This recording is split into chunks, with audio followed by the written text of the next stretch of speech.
Hi everyone, we're just going to wait for you all to join and then we're going to start our webinar. We'll just give it a minute.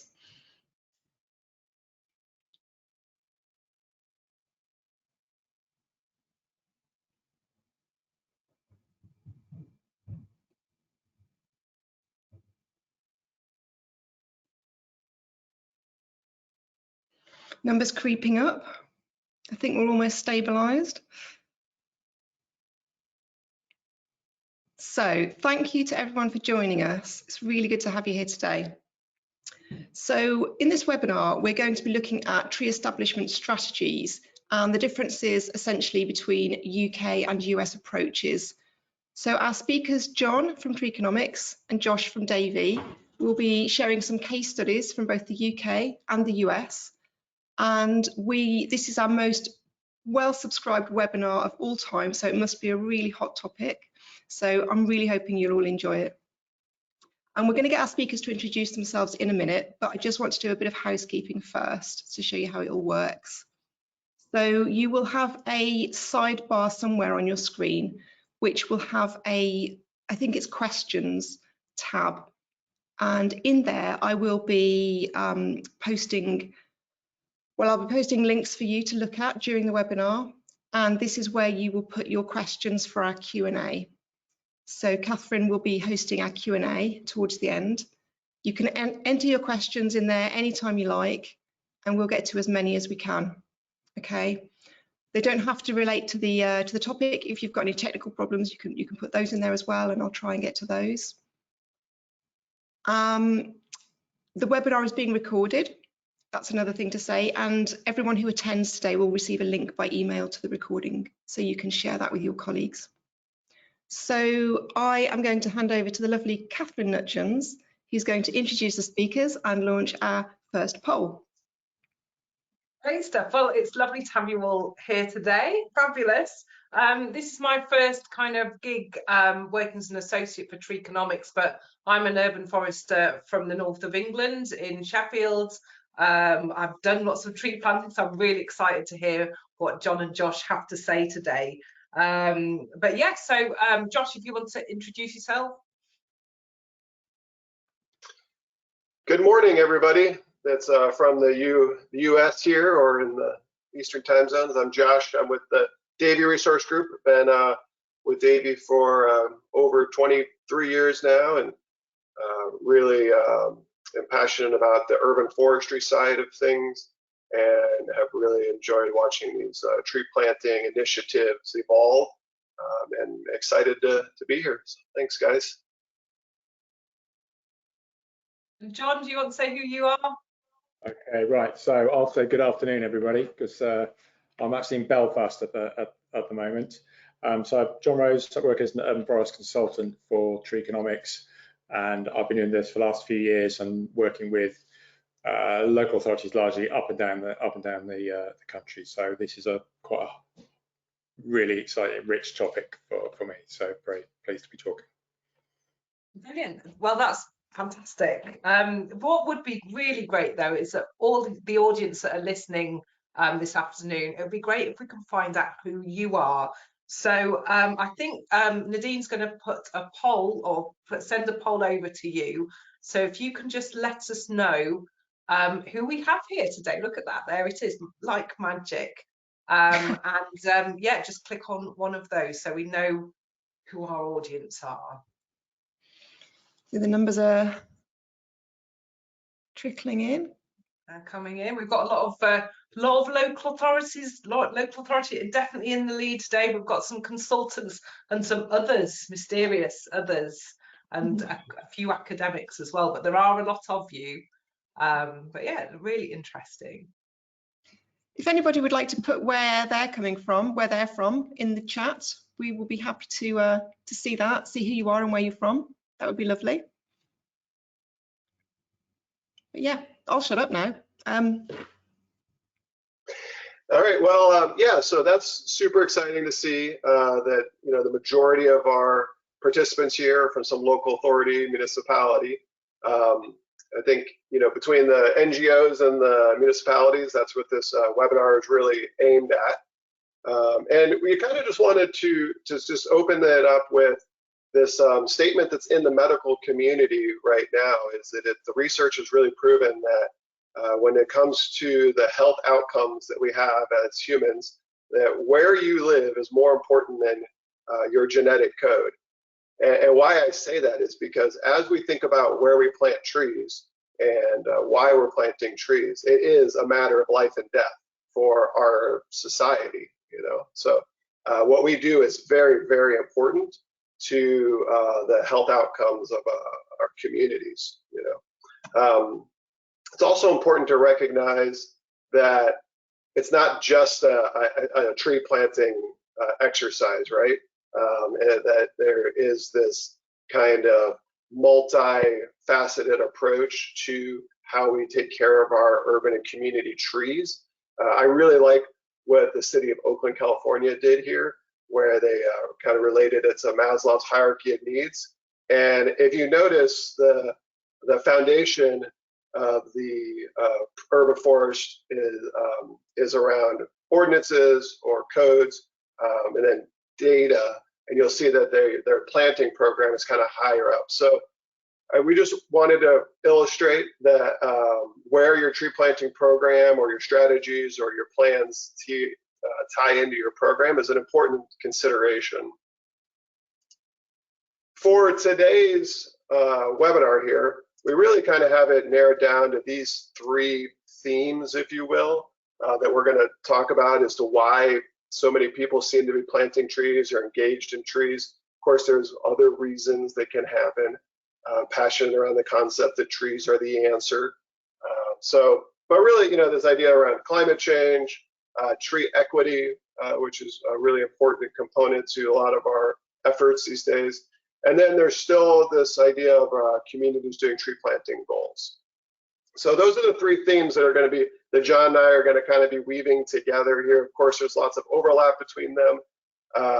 But as we get started, I think we want to quickly see for you all what of those or other are the main priorities for you, so we can have a little bit better understanding of why you're here today a little bit. So is your main priority, recognizing there's more than one a lot of times, is it for climate change, equity, or you have some sort of goal that you developed or someone gave you, or something else? So we'll leave that open for a couple more seconds.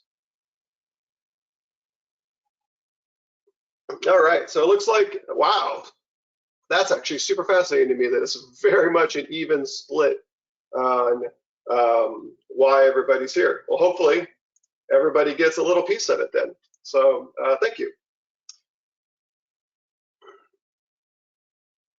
So we're going to start right off with the idea of the equity, tree equity. And it's super exciting that both in the States and now in the UK, there is a free tool that various partners from American Forest and others have put out for a tree equity score. I'm sure a lot of people know about this, but just want to remind people that we have the ability to go in at a very high level and look at various elements of our communities to see where trees are, where trees aren't. So I wanted to share from an equity perspective one of the cities in the United States, Oakland, California, and the Bay Area around San Francisco, just recently completed an urban forest plan with the most comprehensive equity lens focus that I have ever seen. And what they did was they really tied, and they were very intentional about equity within their plan, and specifically how it relates to improving the urban forest with their tree planting efforts.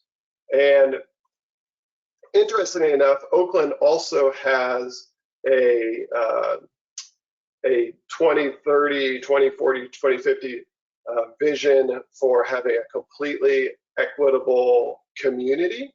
And they have this racial equity impact analysis that explicitly assesses and designs for racial equity throughout all of the cities, throughout all of their departments, all of their programs. And when they were embarking on this urban forest plan, they use that opportunity to tie it into the Equitable Climate Action Plan. So it's one of the first times I've ever seen that, where we've been able to explicitly tie the urban forest plan into an existing community climate action plan, and then also apply this racial equity impact lens.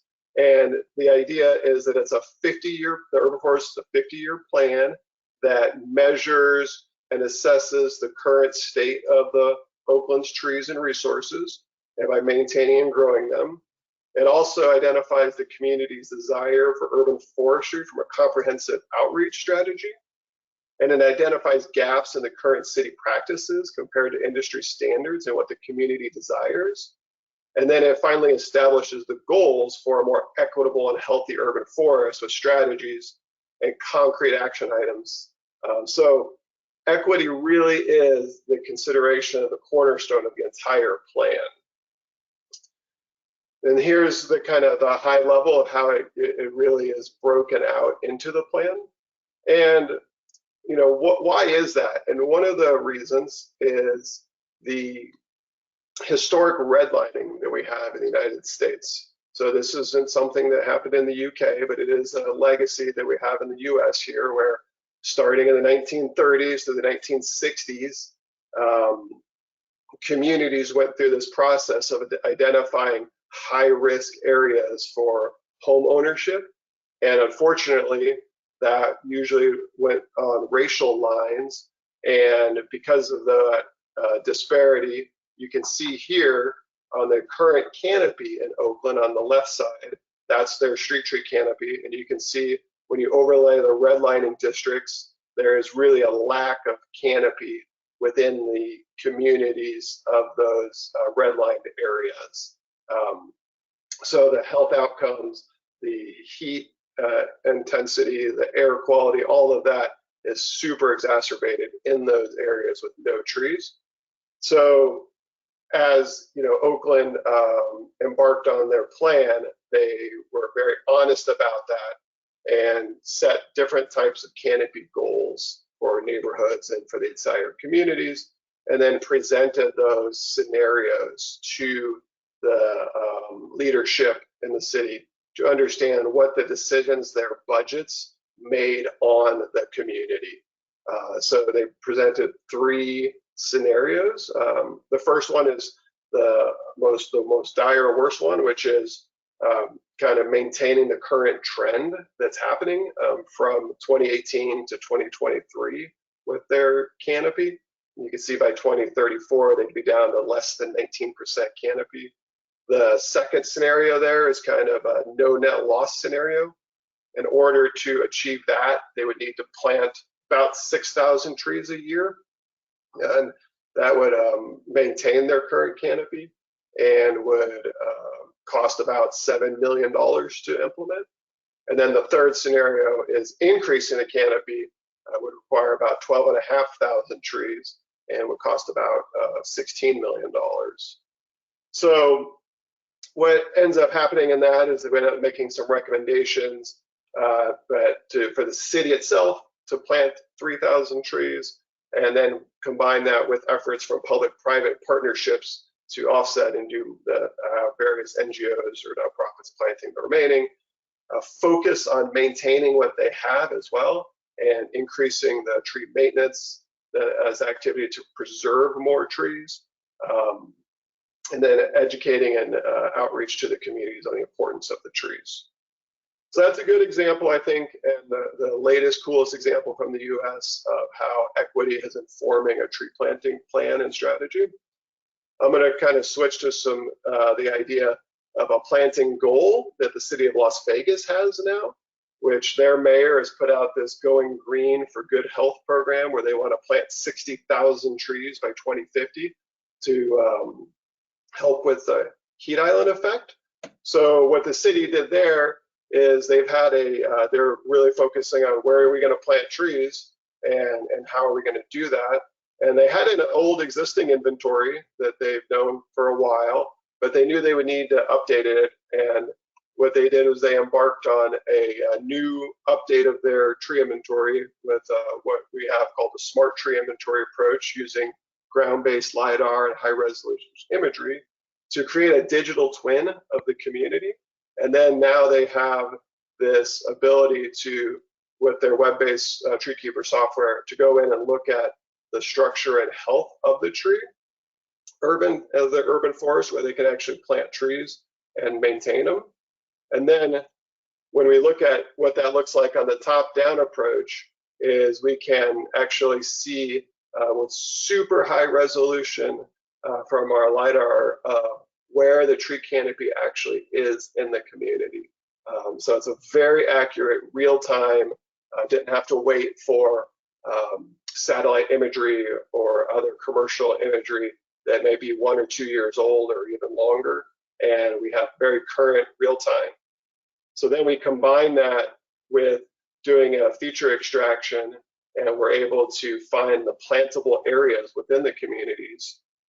And then we start extracting the ball fields and stuff. And what we do is we take in the existing canopy that we found and the plantable areas that we have, and we start putting different scenarios together with the size of tree canopies, and thinking about, like, okay, if we planted everything, how many trees would that take?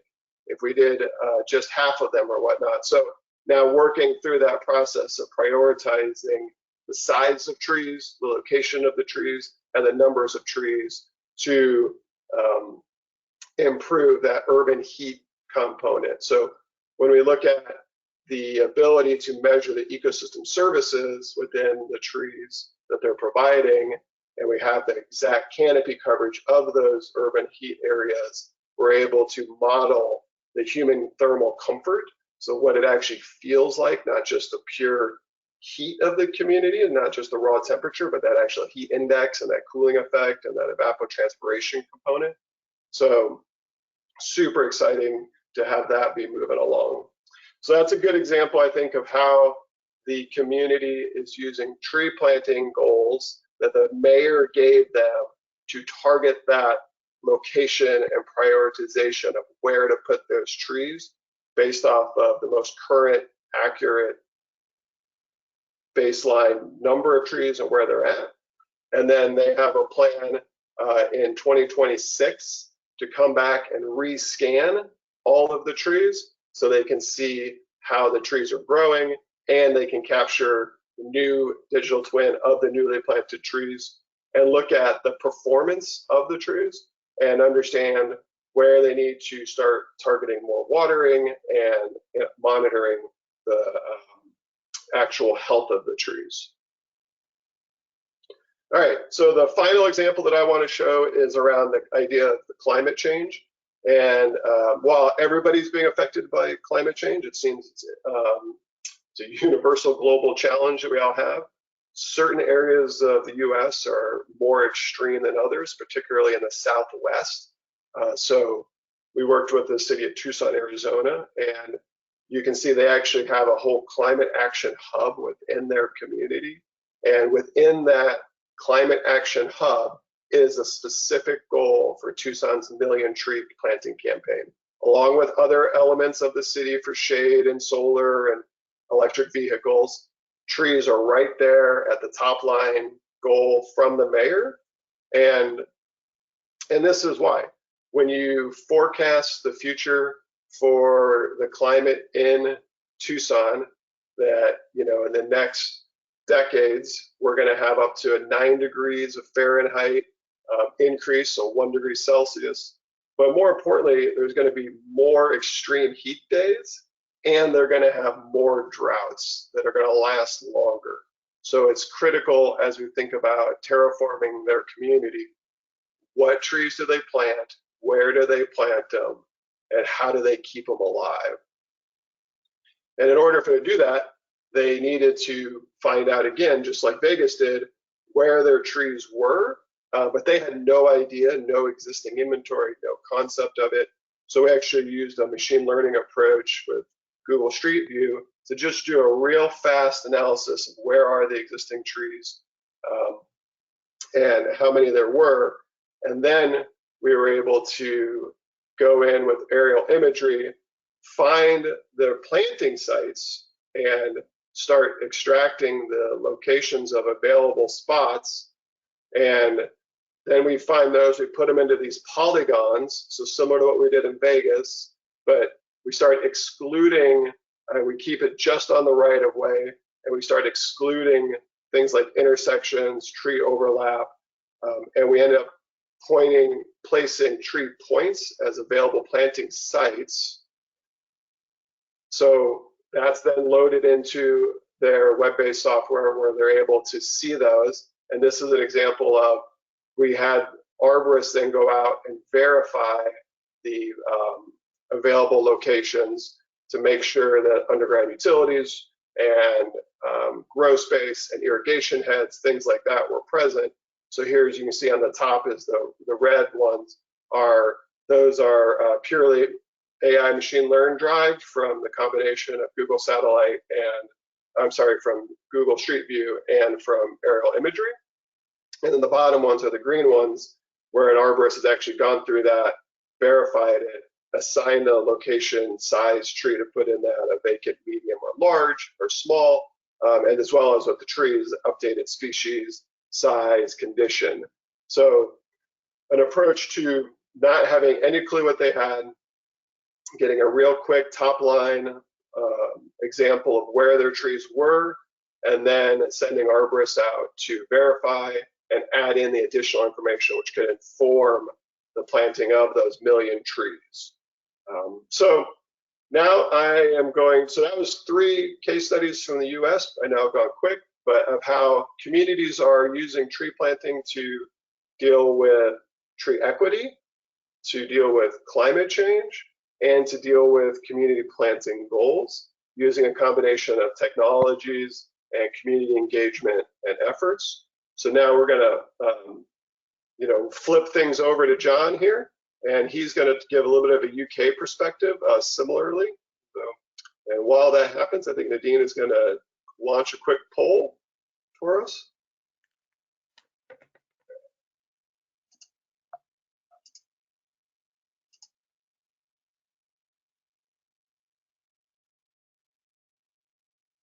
All right, so as John starts, we're curious, do you have something like a tree planting strategy or a tree planting plan?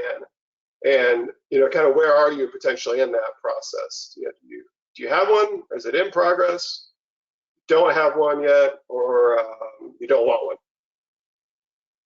And it looks like, John, over half the people are somewhere in the middle of it, and the rest have one, and the others don't have one. So take it away. Okay, thanks very much, John. That was Josh. That was superb.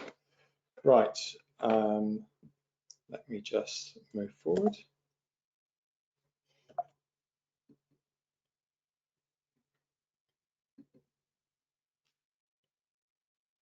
Right, can you see the Sustainable Urban Forest Journey on the screen? Not yet. How about now? Can still see poll question number 2. Okay.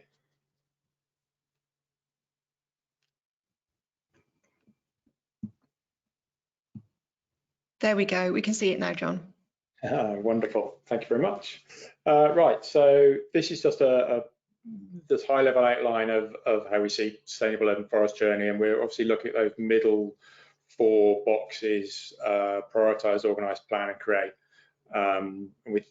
People put these things into different documents. We talk about tree planting strategy, tree establishment strategy, opportunity mapping, and urban forest master plan. And the content can be a mix of across those 3 things. There tends to be lots of overlap between them, but it doesn't really matter as long as we get there when we're looking for how we solve the challenges, whether it's around tree equity or climate change or simply the planting goal. So I'm going to first talk about Belfast and Belfast Tree Strategy, where I happen to be at the moment. This was launched in 2023, and you can see in the base of the slide there the 1 million trees goal. So that was a high level planting goal sort of orientation. But the power of those is obviously they can engage a lot of people. It's very easy to buy into the idea. They're also an umbrella to allow funding to flow to do the more detailed work, which is what happened in Belfast. And one of the first pieces to come out was a tree strategy, and then following that, the tree establishment strategy. So I'm just going to pop this up. This executive summary, why put this up? Boring, maybe? No, I think we need to recognise that for many people, it's the only page that some decision makers in local government will get to see, and it's quite important that we capture the essence of the thing. It says what we're trying to do, what we're capturing the potential, and what we're trying to do. But here, we've got two statements. One on where we are today, canopy cover of 18% and 11% of trees threatened with loss in the relatively near future. You already get a good picture of where we are. Potential plantable space of 3,000 hectares. Soft landscapes, not very much of it high priority. Some 64,000 locations in hard landscapes, with quite a lot of it as seen as high priority.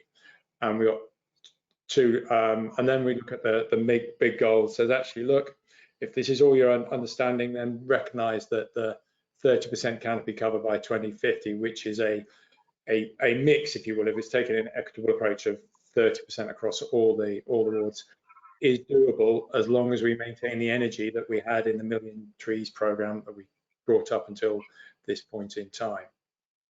So it's quite important that we capture that and engage everybody within this stuff.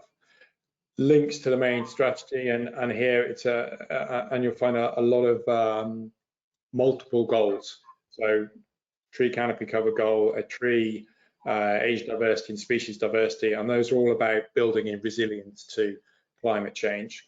And at the bottom, still a goal for tree equity. And when it comes to tree equity, as Josh has alluded to, we do it's built slightly differently to the model that's sitting in the States. One of the things that Belfast did, create things in sort of detailed ward level, and it's a recognition that in terms of making things happen on the ground, this is the base unit for elected representation, decision making, funding. To get anything done, this is the framework. And here, existing canopy cover at 10.5%, no priority planting space in the soft landscapes, and relatively little within the hard landscapes, and all of that's reflected in the map to facilitate better decision making. So this is part of a document that went to elected representatives. The tree officers have got all this rich material within our GIS systems, but it's how do we get to this point? So this is a mix of prioritization for Belfast, a mix of factors, the same way in which the tree equity model is built, and these were determined in conjunction with the local team. NIMDM stands for Northern Ireland Multiple Deprivation Measure, and you can think of this as a recipe for using those numbers in the corner. So an aggregate score is made up sort of 1 part flooding metric to sort of 3 parts deprivation measure, and so on. The city's broken up into little units, and we aggregate them all up, and the end result is an ability to focus on areas that really need new planting, and is highly granular, so that we can get down to individual streets, individual locations within streets in terms of where things go. One point to note is that this approach, it's highly capable of being tuned to local recipes and local priorities, and Belfast were very, very keen to focus on the main thoroughfares, the arterial roads coming to the system. So that's where that came from. You then have to work out, well, can you actually plant? We looked at all land across the entire city, irrespective of ownership. So it doesn't matter who owns the land. If it's capable of taking a tree, then it's in the mix, both soft and hard landscapes. And then we start taking things out. So excluding tree canopy being an obvious one, we can't plant when we already have trees. Looking at then different types of land use, so farming land comes out. Triple SIs is sites of special scientific interest, sports pitches and grounds, And then in the hard landscapes where relevant to maintain accessibility, we don't go anywhere near the pavements that are too narrow. What we do is identify where those are a particular challenge, because they go into a different box of sort of difficult but needs to be dealt with, and they quite often overlap the hardest to reach areas, the bits that score highest in terms of priority. And then, as Josh had in the head side, the driver safety concerns, so visibility at intersections and junctions. And a mix of those two gives us a yes, we could conceivably plant here, and yes, we know we'd like to. But then you have the question of what to plant. So from a climate change perspective, it's important, one, to understand where we're starting. So in Belfast, we looked at the tree species that are in the ground, one across the whole city. That's the chart on the left, from an iTree Eco sample survey, and then using the city's tree inventory, the chart on the right. And if you have a look, you'll see there's not a lot of overlap between the two. And this is a baseline for all the tree species planting mix. And in going forward, we have to look at what will thrive in the climate of the future, and in particular, that's like to be the things that are in those boxes called the other. So it's what's buried in that all others section is where things become interesting to us. So the examining that all others section is about, another way to think of it is getting into the tail of the tree portfolio. And the dominance value on the left there is effectively a measure of how important that species is in the mix. And it's made up of what's the share of the trees and what's the share of the total leaf area of the trees. And we've got some 20 to 30 native species in the British Isles, depending on how you define these things. There's something like 5 times as many trees in there. Some 150 species are there, and they all act as a living test for whether those species can handle the local climate. So in terms of building and resilience for the trees in the future, they're a fantastic test ground. And then in Belfast, we then took some of the species, and you can start to see this is a list that was run against a categorization from the Botanic Gardens Institute, and this looks at similar climates for which are predicted for Belfast in the future, and see what those trees may, their ability to survive. So you can see the Scots pine there doesn't look like it's going to have a very happy time in the future. But this only looks at heat. The model's it's a nice model to go, but it only looks at heat. We've had some work done with Kew Gardens recently. They've gone into a lot of depth on this, so just as an extra. And they looked at publishing a succession plan for their trees, and they started to take into account precipitation or lack of it, so rainfall or drought. And the map here shows, so the red dot there is Kew Gardens, basically swamping the whole of London, and all these shaded areas are where Kew Gardens think they might prove good hunting grounds for future species, and they're all several degrees further south than Kew. And they've actually come up with a list of species that are resilient and vulnerable. So you see Scots pine there is on the vulnerable list. And so you then start to look for alternatives that may be in the same genus. So they've got 2 here, Aleppo pine and stone pine. So there's another sort of rich source of information. Another sort of small one that it's worth checking out is this, the TDAG work, where there's a lot of categorization of different species. Right, the second bit I wanted to have a look at was Coventry City Council and their tree planting opportunity mapping. They did a similar exercise at the high level to Belfast, and they started off with the same idea. So they had a tree planting goal. It was 360,000 trees, which is 1 for each citizen. And again, that provided the umbrella for them to drive the funding into doing more detailed work. They ran a similar prioritization model, so canopy cover across the board, a slightly different mix. They don't have the arterial roads, and generating the prioritization map at the other end. One of the things that we then did with them was to use tree equity, or try and break it out as a model for prioritizing funding. So this is to sort of separate out what we call all the urban challenges on the left there. So all the deprivation and the climate, the flooding and the heat. And on the bottom is street canopy cover, so canopy cover over the roads and roadways. This is a tool that allows to say this is one electoral district down here on the bottom right and a different one top left.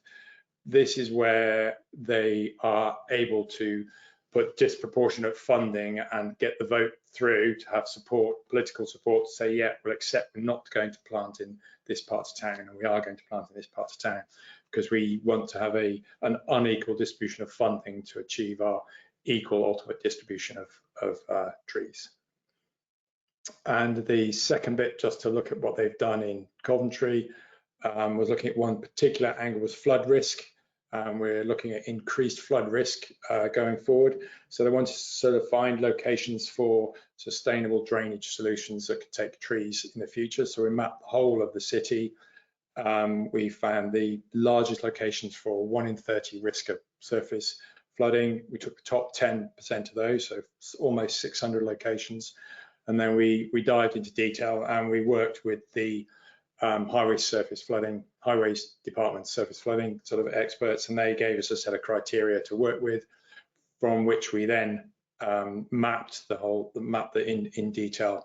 So based on road width, that gave us the width of the suds that could go in there, and then a distance. There's no point putting them within the flood zone. They wanted it just on the edge of the flood zone, and now that's a tool for them to roll out suds for trees. And the last piece I want to put up was some work with Birmingham, so an urban forest master plan for Birmingham. So it's the 30-year plan done in conjunction with Birmingham Tree People, the local community group, and with the National Trust, we wanted to see whether we could have a faster way to do some of this type of work using existing tools. So rather than creating a matrix, we used the tree equity tool directly.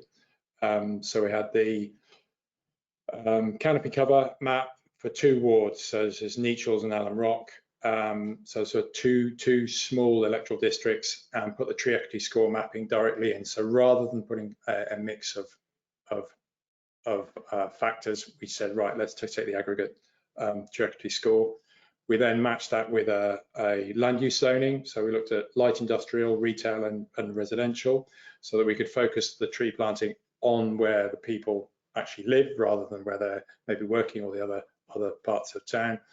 And then that allowed them to dive in and go, actually look very, very tightly. We can see exactly where we're going to plant trees. We can bias with limited funding. We'll do the first line first, and so on as we go through these sections. So the point here is that the tree equity tool has landed in the UK, which doesn't actually have the racial element within the thing, or the ethnicity element built into the factors.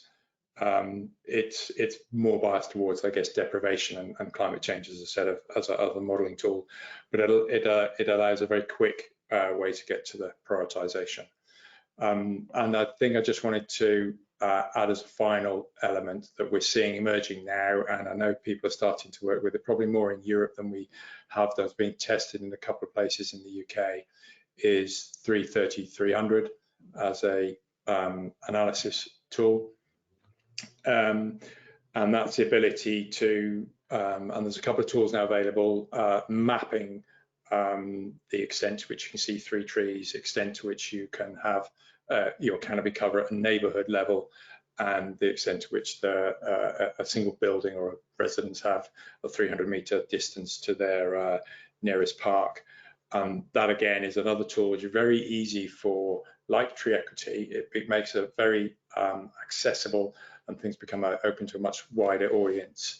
I think what we've got is we're transitioning from, I think we've had a lot of tree goals, big numbers, but they have opened up funding pots to allow more detailed work that's been driven on both a climate change mechanism and on a tree equity model to advance the tree planting goals. And that brings me to my conclusion. So I'm going to hand back over to Josh.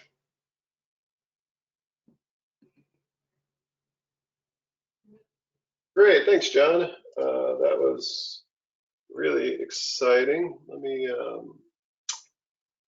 pull my presentation up here. All right, I think we're getting ready to go. So I love those examples, John, and all that advanced mapping. Thanks for mentioning the 330, 300 there. We are doing that here in the States as well. And so we wanted to kind of take this time to, that's, what has been happening. And we kind of wanted to transition now to just real briefly some future stuff that is currently in development and is currently definitely going to be rolling out here globally. And there's lots of things we could talk about in the future piece of tree planting strategies, tree planting plans, as well as tree planting. There's lots of work happening around sensors, the Internet of Technology, putting ground sensors in the ground, looking at soil moisture, putting sensors on trees, and looking at the movement of the water up and down, and advanced detection on drought stresses, as well as accelerometers and looking at potential failures. There's a lot of work happening around urban health monitoring, both from satellite and ground-based, and trying to do more advanced detection for pests and insects and diseases. But a couple things that we just wanted to, we can't talk about everything in this amount of time. We're on good track here to get lots of good questions coming in. I was trying to answer a couple of them, but fundamentally, one of the next steps that's happening is the advancement in our abilities with our top-down approach of tree canopy analysis. What we're calling smart tree assessments, tree canopy assessments.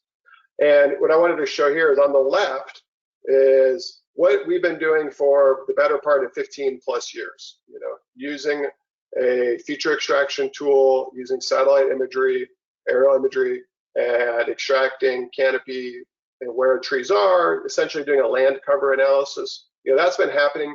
And really for the last decade, it hasn't improved that much except for better resolution of our extraction. So we're getting better, more accurate, detailed measurements of where our trees are. And with the advancement of some of the new commercial imagery or the new drones happening that we own, we're able to really amp up these assessments and start looking at a reimagining of what urban tree canopy assessments look like. So here's on the right is more of a 3D canopy segmentation.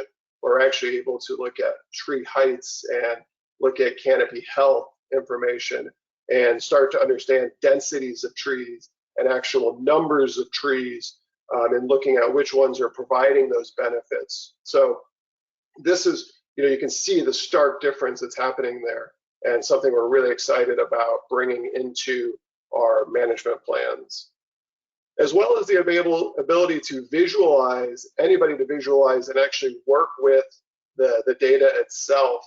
The ability to host it online in a tool and be able to see it and overlaying lots of different layers. So this is our standard tree keeper canopy. Lots of communities around the world use this. But what is changing is the ability with APIs and other data sets to have them linked together behind the scenes. So it's less of a snapshot of what your scenarios should be, and it's more of a real-time ability to prioritize your planting activities with whatever local layers or GIS layers or national layers you might have. So for example, we were able to tie in local weather patterns and to see storms and which wind incidences are happening, but also what historical weather patterns are locally to see where droughts are happening or where flooding is happening, where extreme weather events are happening. So we can prioritize the planting based off of those dynamic layers that are changing, annually or could be even more frequent. And when we do that, And then we're able to, again, overlay more current tree inventory data, whether it's derived from satellite imagery or machine learning AI or boots on the ground.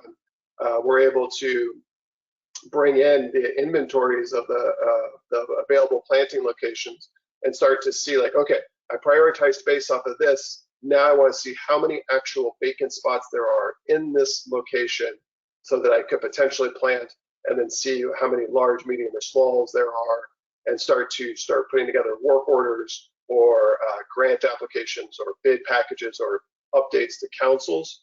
And then we're able to integrate these canopy studies with the inventories and start looking at species diversity. So here's how you can hover over certain block areas or certain size, and you can expand or contract your radius or your areas, and you can see like in this location, this is how many planting sites there are, available spots there are. This is the current species diversity or species richness within that area, and I want to make sure I have a more diverse, resilient urban forest, so we can start doing better planting selection of that, which allows us to start accomplishing these goals and running more scenarios, and to see if I plant this many trees or I plant this size of trees, what is it going to take? How many trees will it take? And integrating that dynamically with ability to adjust your planting costs and projecting out how much mortality you have or how much percent increased growth you might have, and looking at what your funding needs are going to be. So it can be a very dynamic, robust opportunity to prioritize your trees based off of whatever your goals are or whoever's goals they are, and look at not only how many trees will it take, where are the potential locations of the trees, what size trees, what type of trees they should be, and how much it's going to cost to get it done, as well as then projecting out the benefits of what that canopy will perform. So very exciting to see this reimagined, these smart urban tree canopy assessments taking hold and monitoring the communities and implementing that. Also, because we're getting more objective, exact information in our assessments now, and they're happening more frequently, to understand the predictive, using AI and the predictive ability with trees to understand growth rates more locally, and understanding the things like leaf area index, things like height, canopy width, and truly understanding as that tree is living in your environment, over time, how is it performing? And what is that growth looking like, or is that decline looking like? And being able to do those interventions for better outcomes for the planting strategies. So looking at informing those strategies based off of your current trend lines. Again, those are just a couple things that are actively happening and are real exciting to see evolve over the next couple of years. And then John is going to wrap us up right before we start taking some Q&A. So now's a good last warning to get those questions in. Okay, thank you very much, Josh. That was excellent. Really exciting stuff at the end there. The future looks like there's a lot of work, and actually it looks like it also might cost a little bit of money. So what I've got up here is a slide showing the benefits of trees. So you will have seen this slide maybe, you'll have seen something similar. It's something a lot of people you will put up in front of other people. And I'm not putting it up to try and convince you of all the benefits of trees. I'm pretty sure that you have a good idea of the things that are on this list. My point is to really pick them out and say, look, these are important because of the reasons which we drive our tree planting programs. So we looked at, for Coventry, we looked at flooding within the model, and we looked at heat in I think it was the first one that Josh put up. We've also got we look at stress reduction and mental health challenges. We look at physical health challenges. We look at increasing the high streets, and we look at placemaking in a wider sense, or we could just be looking at biodiversity and habitat connectivity. Lots of very different focuses for trees. There are many reasons that can drive tree planting, and understanding what they are and why you want to plant trees shapes the matrix of factors that we use to find the planting, and it shapes the species that we may want to put down in the future, changes where we want to plant, it changes what we want to plant. So I think of this as the why. It's a really important to understand why we want to plant the trees that we're going to plant. But one of the important aspects that comes because of that is to try and ask ourselves who else shares the why that we're talking about. It opens up the doors to cooperation and funding. So talking about planting trees is a tree expert's problem, effectively. Talking about reducing stress levels is a public health issue. Talking about flooding is a climate resilience issue. As we frame these things in terms of other people's problems, and we find common language, we open up new opportunities to get things done. And just as Josh was showing technologies to make this a dynamic, always understanding the changes that are going on, always understanding new ways of viewing things and bringing in new data sets. So we have to have an ability to respond to new priorities coming from other people. And if we have the data sets in place and we can understand that actually there's a big initiative to drive reduced mental health. Actually, I can understand where the trees are now. I can see where the people are. I can understand the people who are suffering from more. I can put together a program that's built around that and go to those people who, with their big bag of money, and produce it and find something to move forward on the tree planting plan. There'll be somebody else who's driving on a completely different basis to maybe improve the town centre on a placemaking initiative, with a whole set of a different funding and grant funding application, an ability to talk to their agenda using trees as the tool, and building a planting strategy around that is a powerful way to continually move the game forward. So I think all that technology is going to cost us putting in place, but it also will improve our capabilities for opening the doors to pulling the funding to achieve the things that we all want to try and do. And that should bring me to a close. So I think I have a nice slide. So more questions. Okay, thanks so much, John and Josh. That was so fascinating, and we've got a lot of questions, and we have 7 minutes to ask them. So I've had to look at a few. I'm rushing through them. But the first question is for Josh, and it's from Brian Witt, who's asked, how does a massive tree planting project in the Southwest impact water consumption? Does Las Vegas or Tucson have access to enough water for this sort of thing? Yeah, that's a great, fascinating question. I think that the short answer is yes. And every tree in the Southwest like that is pretty much hooked up to life support, so they have to be watered. They have smart irrigation heads going to them, and they're real-time able to monitor how much water is going in and if they're working properly or not. And then, as well as that, there's a lot of effort going into ensuring that the right tree is being planted, so that we're not planting super water intensive eating trees, but trees that are actually adapted for that, looking to Mexico and other places that have the trees that have been thriving or working there. So it's no doubt a challenge. We can't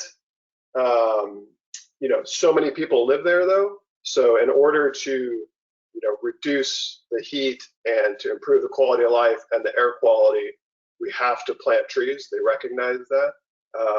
And it's, you have to water them as well. So it's not as problem. I mean, Saudi Arabia is going through big efforts like that as well. It's not just a Southwest issue of where does the water come from and how can we use it more importantly or most judiciously. So it's a consideration for sure. Well, thanks, Josh. Here's a question possibly for both of you.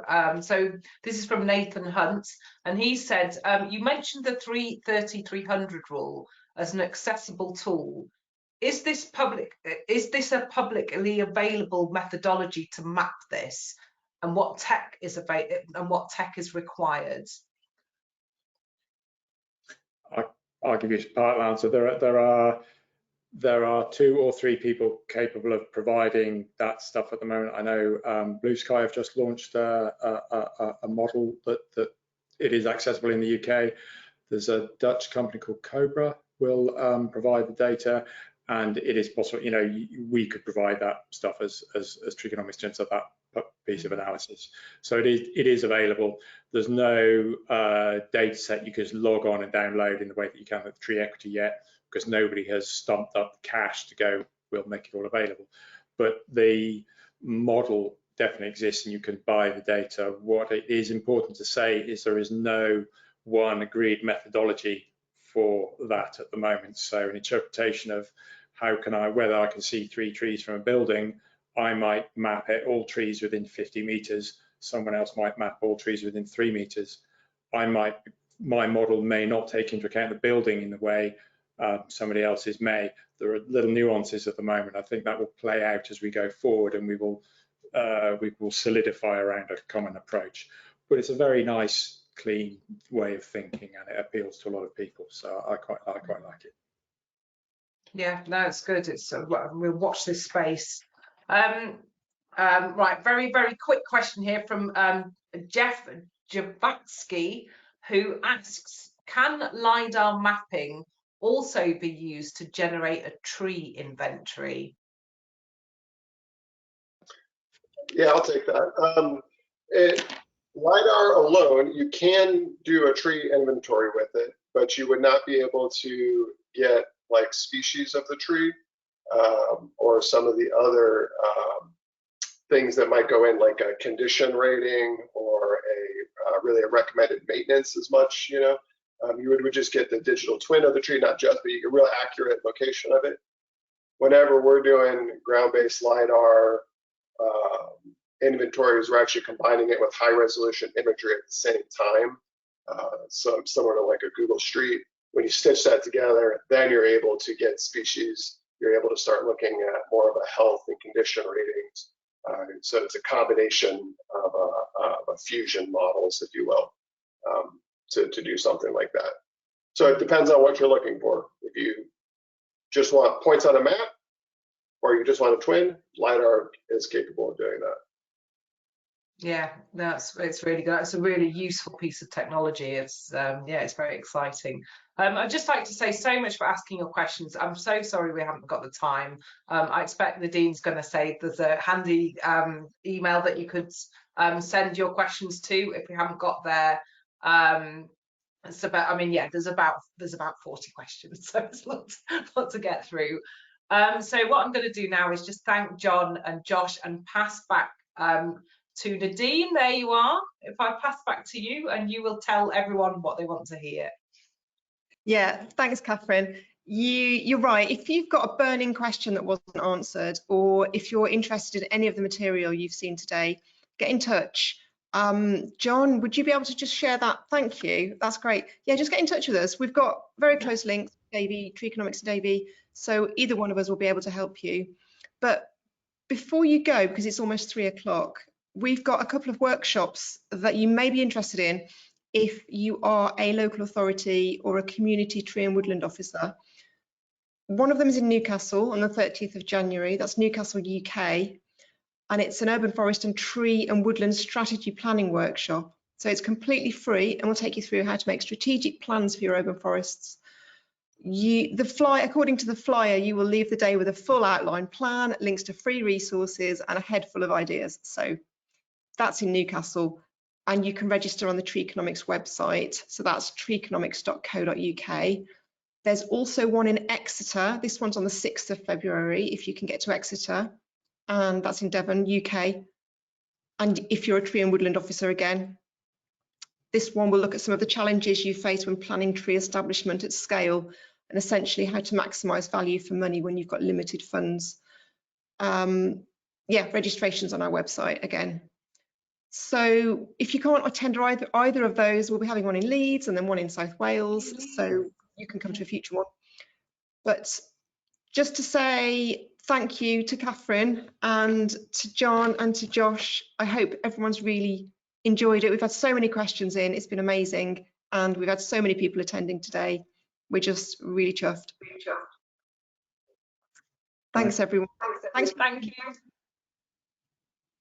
Thank you, everybody.